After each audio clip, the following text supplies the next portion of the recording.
Olá! Iniciamos hoje a terceira aula do módulo 3, que tem como título Metodologias Ativas. Me chamo Valdicleia Castro, sejam todos muito bem-vindos. O objetivo da aula é possibilitar ao professor rever a sua prática, percebendo o aluno como centro do processo de aprendizagem. Iniciamos na educação querendo mudar o mundo.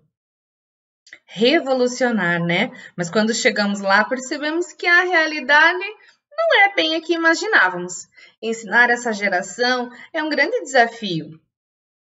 Todos ouvimos que o professor tem que ser antenado, conhecer de metodologias diversas, de tecnologia, ser criativo, dinâmico, divertido. Indiferente se estamos iniciando na docência, talvez seja acadêmico ou mais experiente. Isso é novo para todos nós. Educação é uma arte. Você conhece aquela música do Chitãozinho Chororó que diz: disse o poeta, o artista vai onde o povo está, por isso cantamos a qualquer hora, em qualquer lugar. Você já ouviu isso? Pois é, nós somos os artistas e precisamos estar onde o povo está. O professor precisa andar lado a lado com os seus alunos. A relação professor-aluno precisa ser guiada e participativa para que o processo aconteça de forma eficiente. Vamos traçar um percurso desafiador para essa transformação.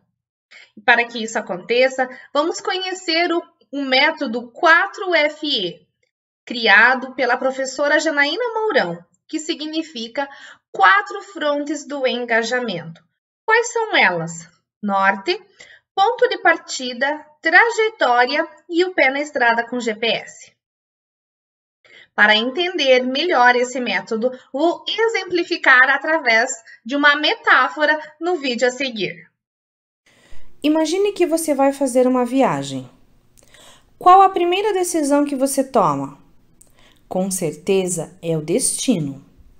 Depois de decidir para onde você quer ir, você precisa saber onde está, para que então seja possível definir a trajetória que vai lhe conduzir até lá. Antes de viajar, você sempre faz uma estimativa do tempo que vai demorar. Além disso, você estuda o caminho e os pontos de referência que vão lhe indicar que você está no caminho certo. Deixe eu tentar ser mais clara. Vamos fazer uma viagem para a praia no final do ano. Eu sei que demora aproximadamente 9 horas para chegar a São Francisco do Sul, Santa Catarina. Partindo de Francisco Beltrão, no sudoeste do Paraná, pegamos a BR-280. Passamos por Palmas e depois fazemos uma parada em General Carneiro para tomar um café.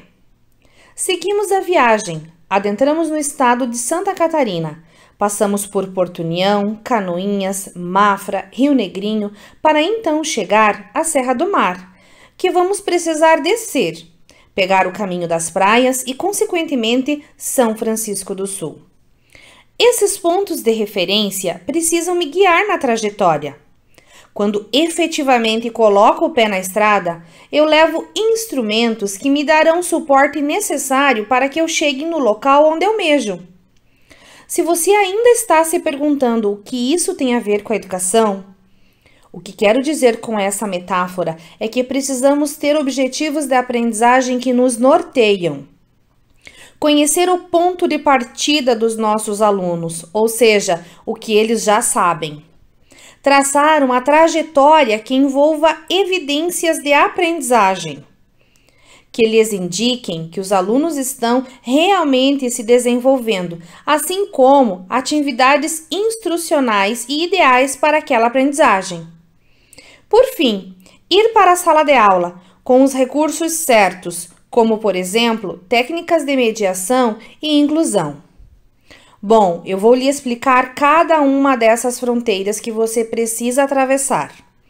Separe caderno, caneta e se prepare para muitas dicas fundamentais ao longo dessa aula e desse curso. Para que você passe por todas essas frontes e esse método possa lhe auxiliar, é preciso planejar. Muitas vezes passamos por uma fronte ou outra, mas para que o processo aconteça efetivamente, é preciso planejar esse caminho para que possamos estar passando uma de cada vez. Observe essas duas imagens. A primeira imagem foi retirada da série M com E, lá da Netflix, que ela se passa no final da década de 1890. Enquanto que a segunda imagem é uma sala de aula nos dias atuais. Você percebe alguma semelhança entre elas? Como pode, né? Fotos tão semelhantes em períodos tão distintos. Mão na massa, alunos em grupos, ou mesmo os alunos em fila, só funcionam se eles tiverem uma escuta ativa.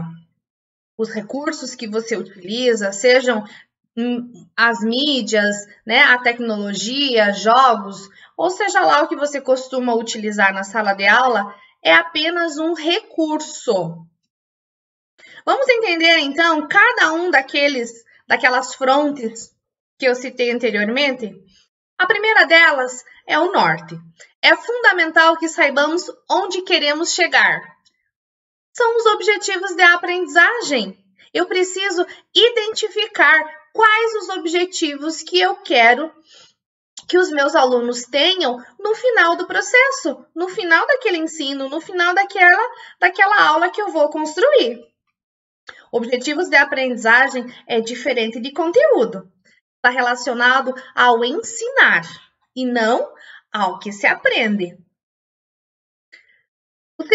A segunda fronte do engajamento é o ponto de partida. Agora que eu já sei aonde eu quero ir, aonde eu quero chegar, eu preciso saber onde eu estou. O que quer dizer isso? São os conteúdos prévios, o que o meu aluno já sabe, o que ele conhece. Quando eu usei na metáfora que eu iria fazer uma viagem a Francisco Beltrão e eu vou buscar lá no Google Maps o caminho, a primeira coisa que ele identifica é da onde eu estou saindo, certo? E no ensino, na educação, acontece a mesma coisa. Eu preciso saber onde eu estou. Eu não posso simplesmente começar um conteúdo do ponto de partida que eu defino. Eu preciso saber onde meu aluno está. Então, eu vou instigá-lo, eu vou conhecer o que ele já sabe. Criar uma conexão. Quando eu crio essa conexão, eu aproximo eles, eu enganjo eles no assunto e isso faz com que eles tenham uma curiosidade muito maior para aprender. Agora que eu já sei o que os meus alunos conhecem, eu preciso saber como eles aprendem. Muitas vezes pensamos numa aula privilegiando um estilo de aprendizagem, né? Quando eu tenho uma aula expositiva, eu vou estar oportunizando a aprendizagem dos alunos que são mais ouvintes, ou talvez os que têm um estilo de aprendizagem mais aguçado, os visuais, certo? O ideal seria que todos nós tivéssemos todos esses estilos sensoriais sincronizados, mas isso não acontece. Alguns são mais auditivos, outros são mais visuais, enquanto que outros são mais sinestésicos, eles precisam estar fazendo. Um exemplo seria quando eu vou pensar numa aula lá para o 4º ano, falando dos micro-organismos na produção de alimentos, certo? Quando eu trabalho o texto, imagens ou vídeos, eu estou oportunizando os alunos que têm um estilo de aprendizagem auditivo e os visuais, certo? Enquanto que quando eu vou fazer uma aula prática, produzir um iogurte ou mesmo observar o crescimento de uma muda de kefir, eu estou oportunizando os sinestésicos, porque eu estou colocando mão na massa. Segundo o psiquiatra William Glasser, nossos alunos aprendem da seguinte forma: 10% quando lemos, 20% quando ouvimos, 30% quando observamos e 50% quando vemos e ouvimos. Certo? Observe que esse topo da pirâmide aqui é uma forma mais passiva, em que o professor vai estar mediando. Observe a base dessa pirâmide. Os nossos alunos aprendem 70% quando discute uns com os outros, quando conversa, quando pergunta, quando repete, relata, numera, reproduz, recorda, debate, nomeia, certo? As chances de aprendizagem aumenta para 70%. Quando ele coloca a mão na massa, tá? Quando ele escreve, quando ele interpreta, quando ele traduz, quando ele amplia, reduz, quando ele se expressa, quando ele demonstra, pratica ou diferencia, ou mesmo cataloga, a chance de aprendizagem aumenta para 80%. E quando ensina uns aos outros, quando ele explica, resume, com estrutura, cria mapa conceitual, define, generaliza, ilustra, ou seja, olha quanto que aumenta, 90%. Observe que a base dessa pirâmide é uma aprendizagem mais ativa, em que o aluno está construindo, ele está participando do processo. Entram aqui, então, a trajetória. O que quer dizer trajetória? É o caminho que eu vou seguir. Uma vez que eu já sei o meu caminho, onde eu quero chegar, né, que é o meu norte, eu já sei o caminho, o meu ponto de partida. Agora eu vou pensar na trajetória. O que quer dizer a trajetória, Val?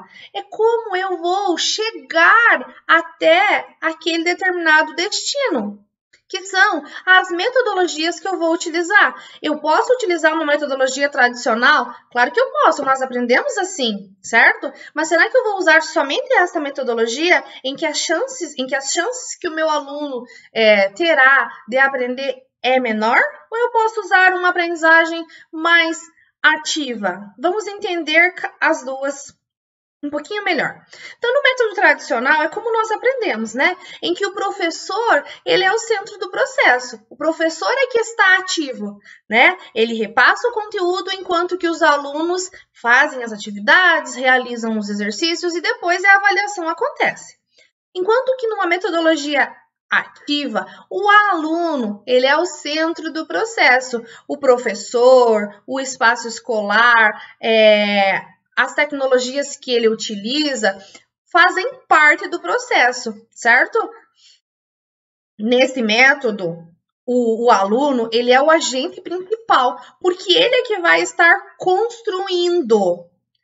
Mas ser o agente principal não significa que não tem os coadjuvantes, né? Lá num filme, por exemplo, nós temos o ator principal, que seriam os nossos alunos. Mas para que o filme aconteça, é preciso ter os atores coadjuvantes.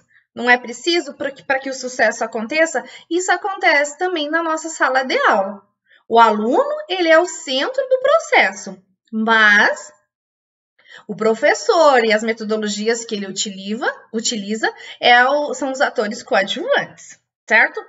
Vamos conhecer algumas metodologias ativas mais utilizadas. A primeira delas é o ensino híbrido. O ensino híbrido, ele combina ferramentas e ambientes, ou seja, ele vai combinar ferramentas digitais com pesquisa de campo, leituras e exercícios, aulas práticas, debate, certo? Ou seja, eu vou, ora, estar oportunizando o aluno de uma forma, ora de outra. Nesta metodologia, o professor é o mentor, ele vai estar direcionando, orientando a aprendizagem, enquanto que o aluno é o protagonista, ele vai estar construindo o seu conhecimento, ora sozinho, ora com o colega, ora em grupo, ora com o professor, ou seja, existem muitas possibilidades além da tecnologia. A próxima metodologia é a sala de aula invertida. Como diz o nome, inverte-se, né? Na sala de aula tradicional, o professor constrói o conhecimento lá na sala e o aluno, ele aplica isso sozinho em casa. Então, ele vai aprender com o prof, com a explicação do prof, com as atividades que o prof vai estar oportunizando na sala de aula e em casa ele revisa o conteúdo. Na sala de aula invertida, o processo acontece, né, de forma invertida, como diz o nome. O processo acontece de forma contrária. Então, em casa, orientado pelo professor, o aluno constrói esse conhecimento, certo? Com pesquisas, usando ferramentas digitais ou não, né? Jogos, leituras em que o professor vai estar direcionando, ou seja, o aluno constrói esse conhecimento em casa. E na sala de aula ele vai socializar em equipe, em dupla, em grupo, enfim, os alunos vão estar tirando as dúvidas, acrescentando conhecimentos na sala de aula. Um outro modelo seria a aprendizagem baseada em projetos, que seria através da resolução de problemas.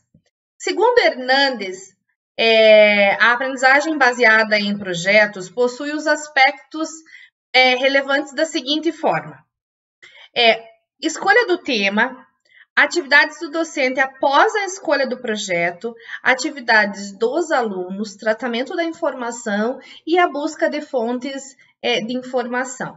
O que quer dizer isso?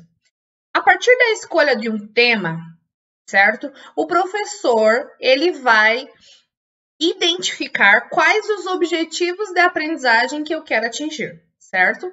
Uma vez que eu já sei os objetivos de aprendizagem que eu vou atingir em todas as componentes curriculares, certo? Eu vou sondar os alunos, identificar o que eles já conhecem, para que em cima disso eu possa estar, então, construindo o conhecimento. Um exemplo disso seria uma aula sobre animais, certo? Um tema animais. Uma vez que eu identifiquei o tema, eu vou identificar os conteúdos de aprendizagem que eu vou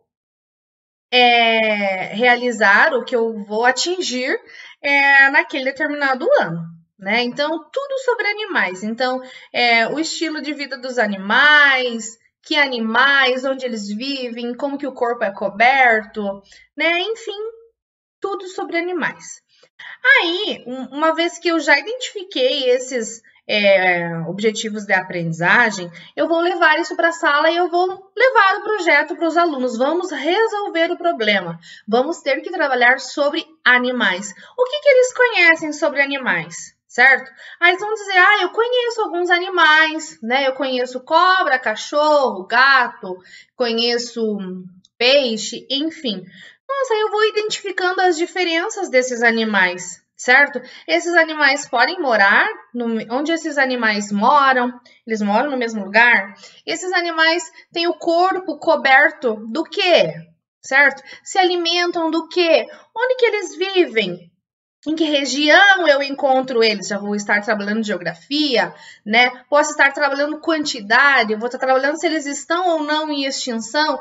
Enfim, vou estar sondando os alunos, certo? Uma vez que eu sondei, poderia ter construído ali um mapa conceitual no quadro, ou ter feito um mapa conceitual num cartaz, certo?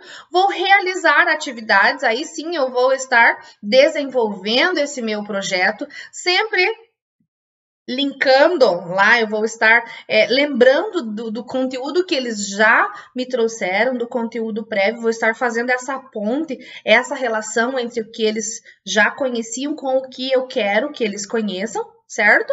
E aí, enfim, e aí também eu vou estar sempre fazendo essa avaliação, né? Entre o que eles conhecem com o que eles estão adquirindo, certo? E se há necessidade de retomar os conteúdos, então isso vai acontecendo o tempo todo. Um outro método, metodologia ativa, seria a sequência didática. A sequência didática é o que nós estamos utilizando na rede. Inclusive, construímos um site que tem muitas sugestões de sequências didáticas lá em diversos anos. Como é que eu trabalho uma sequência didática? Na sequência didática, eu vou trabalhar também de forma interdisciplinar, certo? Onde eu tenho um componente curricular conversando com o outro, ou um objetivo de aprendizagem dentro de um componente conversando com outros objetivos de aprendizagem, certo? Neste processo ou nessa metodologia, eu não engaveto as componentes curriculares. Então, eu vou trabalhando sem nomear que agora eu estou trabalhando com português, agora com matemática, agora história. Vamos pegar o caderno de geografia? Não, porque o processo vai estar acontecendo naturalmente. Vamos falar mais sobre sequência didática na próxima aula com a professora Elis Regina. Ok? Muito bem. Todas as metodologias que eu citei, seja o ensino híbrido, sala de aula invertida, aprendizagem baseada em projetos ou a sequência didática, é a trajetória, o caminho que eu vou fazer para chegar no meu objetivo, certo? Então, uma vez que eu já sei o primeiro, que é o norte, onde eu quero chegar. O segundo, o meu ponto de partida, o que os meus alunos já conhecem. O terceiro, a trajetória, a metodologia que eu vou utilizar, eu vou o quê? Embarcar no carro e seguir viagem. É a quarta fronte do engajamento, que é o pé na estrada com GPS. Agora é que efetivamente vai estar acontecendo o processo. Mas, detalhe, o seu aluno é quem vai estar dirigindo o carro e você vai estar ali ó, de carona. Mas o carona, ele tem um fator principal, porque o carona vai estar conduzindo a viagem. Ele vai estar com o mapa na mão, olhando o GPS, olhando as placas, olhando as cidades que passa, certo? É essa a função do professor. Ele vai estar direcionando. Se o caminho errou, ele norteia, ele traz de volta, certo? Porque é ele quem está conduzindo, certo? E na educação é isso que acontece. O professor, ele precisa nortear o aluno, ele precisa conduzir, pegar na mão e levá-lo no caminho que ele quer chegar, né? E é isso que acontece. Então, o professor, ele vai estar direcionando o aluno, mostrando o caminho que ele vai seguir, né? Quando vamos fazer uma viagem, nós não deixamos para identificar se estamos no caminho certo 4 ou 5 horas depois, né? Nós olhamos o tempo todo quais os indícios que eu tenho que eu estou no caminho certo. Mas é engraçado que na educação, às vezes, isso acontece em momentos distantes do que aconteceu efetivamente, certo? Eu preciso estar identificando se o meu aluno realmente aprendeu a todo instante, ok? Faz sentido isso para você? Que possamos ter claro essas quatro frontes do engajamento no nosso dia a dia. Que possamos estar tendo muito claro o primeiro, que é o meu norte, os objetivos de aprendizagem que eu vou atingir, certo? Eu preciso conhecer os documentos para que isso aconteça, certo? O meu ponto de partida, eu não pego o meu aluno cru, sem saber nada. Eu preciso identificar o que ele já conhece, certo? Depois, a trajetória, qual é o caminho que eu vou utilizar? Qual é a metodologia? Se ela for tradicional, se ela for ativa, eu posso, hora utilizar uma, hora utilizar outra, né? Aí a linha que você vai seguir é da sua autonomia. E por fim, o pé na estrada com GPS. É a hora que eu vou efetivar esse meu plano de aula. Tudo que eu planejei, eu vou construir agora. Certo? Eu espero que isso tenha sido de grande valia e esteja acrescentando na sua prática e na sua vida diária. Abraços e até a próxima!